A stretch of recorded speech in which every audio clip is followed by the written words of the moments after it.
for us. Government has grown too big. It has got back to the point of where it was in the days of Great Britain. They are telling us what to do. It starts with the lobbyists, corporations, you name it. Here's the payday, and they send it right down to the legislators, and then they tell us what it's going to be, and we're supposed to be good little soldiers and just take it? No, we're done. And what's happened the last 3 months to 4 months, it's escalated to the point where it's nonstop. We've got things coming at us out of the yin-yang. How in the world, if I'm a right-wing extremist, then why am I upset about backdoor deals from Madison to Washington, where 5 people in a back room decide our state budget? Now, is that representation? Am I a right-wing person because I think it could be done better?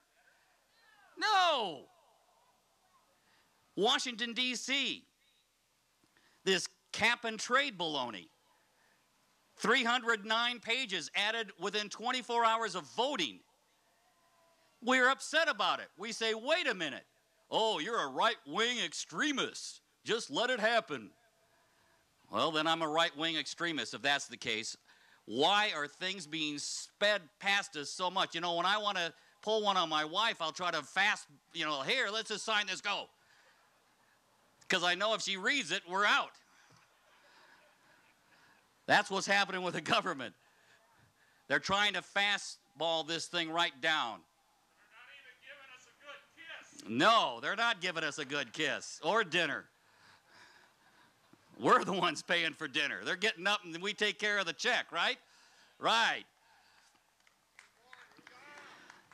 You know, another thing that's happened to this country that for some reason it's taboo, and I've been thinking about it a lot when leading up to this big party of reading our founding fathers and the birth of this nation. And one of the things that went hand in hand with this was the simple fact that this was made possible through God.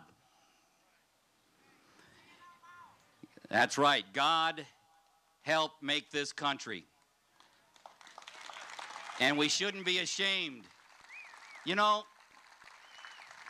what's wrong with praying? What's wrong with being guided? You know, even the Alcoholics Anonymous realize when they want to make a change, they have to turn things over to a higher power. Our forefathers had that foresight. They knew they had to turn things over, and with the grace of God, look what happened. But you know what? The forces that want to change things want to remove God. The farther they keep God out of the picture, the more dishevel. There's no unity.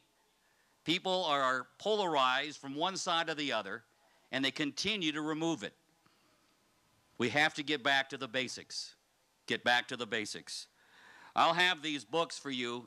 There's also literature over here at the table if you haven't. A lot of great people have written some great stories. I've had some to me. There's a grievance scroll. And also afterwards, Mac Bailey, who's going to speak for a moment, if you'd like to go on record for one of these tea parties, then you can do so. One of the sites I like to go to is the Cato Institute. Oh, it's one of those right-wing think tanks, but they make sense. I want to read something from Roger Pilon. This was written 4 years ago, so you can't say it's about the current administration. Celebrating Independence Day principles. Roger's a vice president for legal affairs at the Cato Institute and director of Cato's Center for Constitutional Studies.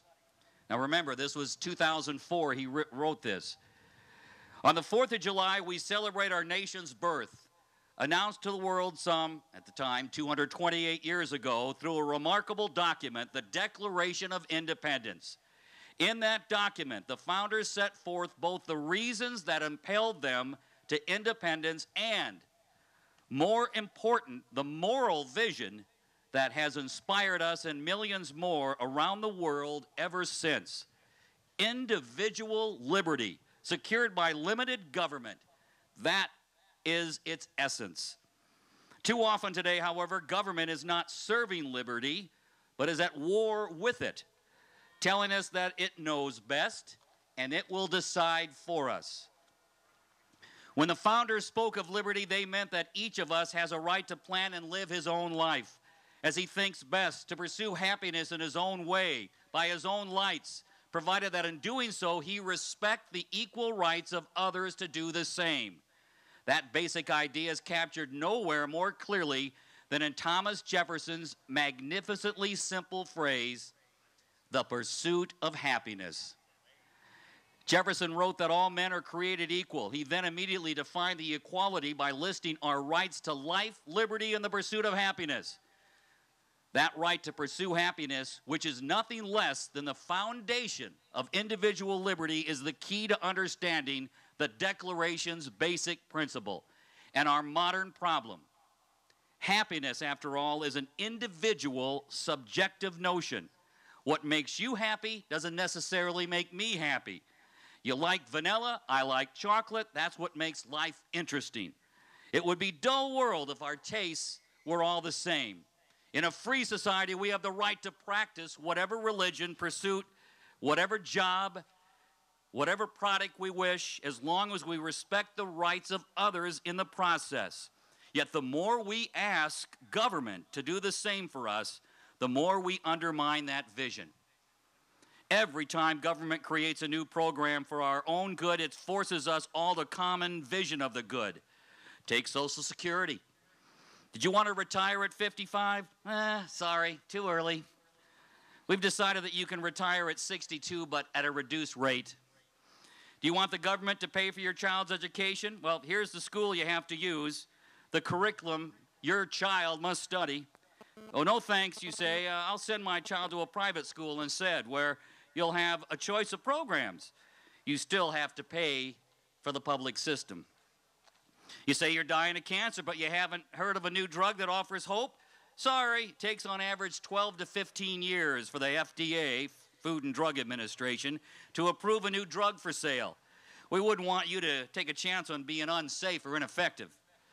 And speaking of health care, government today restricts our medical choices in countless ways, direct and indirect, which has led many to call for a Canadian-style single-payer system.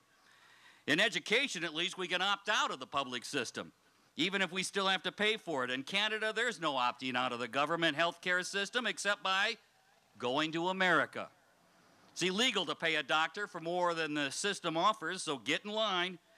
In these and countless other ways, in the name of helping us, government throws us into a common pot and decides for us. We pursue happiness not as individuals, but collectively through government. We've turned Jefferson's order on its head, and any wonder that so many of us are unhappy with the programs we get, with the choices government makes for us? Imagine if government chose our national religious program.